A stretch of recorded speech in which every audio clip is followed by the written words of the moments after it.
everyone, it's Jenny from Little Messy Learners. I'm going to show you how to make your own edible slime today.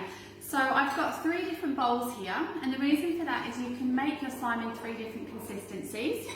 So the first one we've got here is quite hard slime that you can see you can pull that apart into bits, and it stretches lovely, so it's all stretchy. So that's a really nice one for your older kids. We've got one here which Harriet's playing with.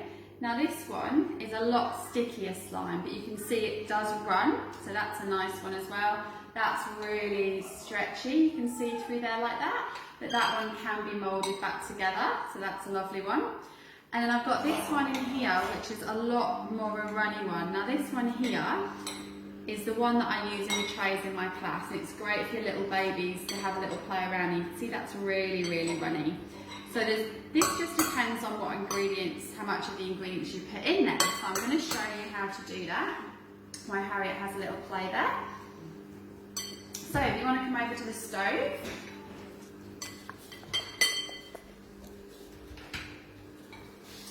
So it's one of the easiest things to make. All you need is 1 cup of water. Pop that in your saucepan. And then you need something called psyllium husk. Now, psyllium husk is a health product, so you can buy this in Coles, in Woolworths, or your health food shop as well. And it's basically a fibre, it's fibre granules basically, but it does mean that makes it lovely and taste safe for your little ones. So all you need the psyllium husk to go in here is just, depending on which slime, when you're making the harder slime, is just 1 dessert spoon of psyllium husk. So just sprinkle that over into your saucepan. I'm going to use some pink food colouring, so we're just going to pop that in there. Turn your stove on. Here we go, and then give it a good stir. If you want to come a bit closer, you'll be able to see in the saucepan here.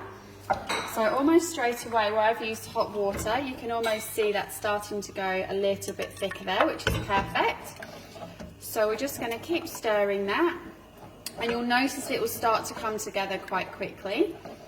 So keep stirring. Now you can do this in the microwave as well, so I'll put up online how you do it in the microwave. Just keep stirring. You can see already, look how thick that's getting. So we'll just keep going with that. Make sure you stir it, otherwise the husk sometimes can catch on the side of the pan. So there we go, that's getting thicker and thicker. It'll start to bubble. Looks a little bit like jam. So keep stirring. The great thing with psyllium husk is it lasts for ages in your pantry. It's not something that goes off very quickly. And so when your kids have had enough of playing with it, or the slime's gone a bit yucky, you know you're always going to have it in the pantry there to play with. It's a really good slime agent when you don't want to use things like glue and things like that when you've got little ones. So it's a wonderfully natural slime to use. There we go, and you can see there it's gone lovely and thick. Look at that beautiful slime. I'm just going to give that 1 more minute. I'm just going to, a bit more of a stir, make it really come together. And then I'll pour it out on the plate. Obviously when you've done this, make sure it's completely cool before your kids play with it. So you want them to make this at least 3 hours before you want your kids to play, just to make sure it's completely cooled down. There we go. So as you can see, because it does bubble away there, so be careful. And then if you come over this way, I'll pour it on the plate and you can have a look what it looks like. Yeah. So then I'll pour it out so you can see how lovely and slimy that is. Look at that. Beautiful, thick slime. There we go. How simple was that? Easy, taste safe slime. So much fun. Bye guys.